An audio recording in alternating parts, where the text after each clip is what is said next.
തിരുവനന്തപുരം സെക്രട്ടേറിയറ്റിന് മുന്നിൽ മഹിളാ മോർച്ചയുടെ മാർച്ച് ഉണ്ടായിരുന്നു. ആ മാർച്ചിൽ സംഘർഷം ഉണ്ടായിട്ടുണ്ട്. പോലീസ് ജലപീരങ്കി പ്രയോഗിച്ചിരിക്കുന്നു എന്നാണ് മനസ്സിലായത്. എന്താണ് സംഭവിക്കുന്നത് എന്ന് നോക്കാം.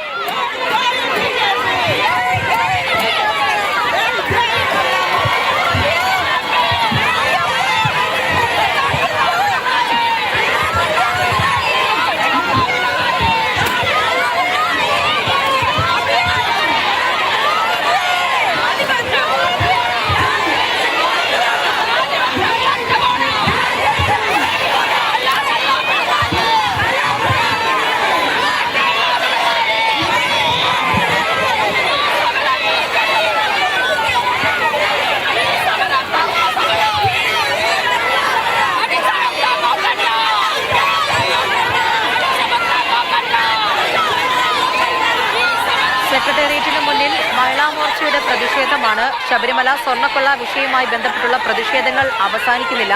ഇന്നും സെക്രട്ടേറിയറ്റിന് മുന്നിൽ ഈ മാർച്ചിൽ സംഘർഷമുണ്ടായിരുന്നു. പോലീസ് ജലപീരങ്കി പ്രയോഗിക്കുന്ന സാഹചര്യത്തിലേക്ക് പോയി. ഈ കാണുന്നത് പോലെ വലിയ പ്രതിഷേധം തന്നെയാണ്. പലയിടങ്ങളിലും ഈ പ്രതിഷേധം കഴിഞ്ഞ ദിവസങ്ങളിലൊക്കെ തന്നെയും നമ്മൾ ഓരോരുത്തരും കണ്ടതാണ്. സെക്രട്ടേറിയറ്റിന് മുന്നിൽ തന്നെ കഴിഞ്ഞ ദിവസം യുവമോർച്ചയുടെ മാർച്ച് ഉണ്ടായിരുന്നു. അതിൽ വലിയ രീതിയിലേക്ക് സംഘർഷത്തിലേക്ക് പോകുന്നുണ്ടായിരുന്നു.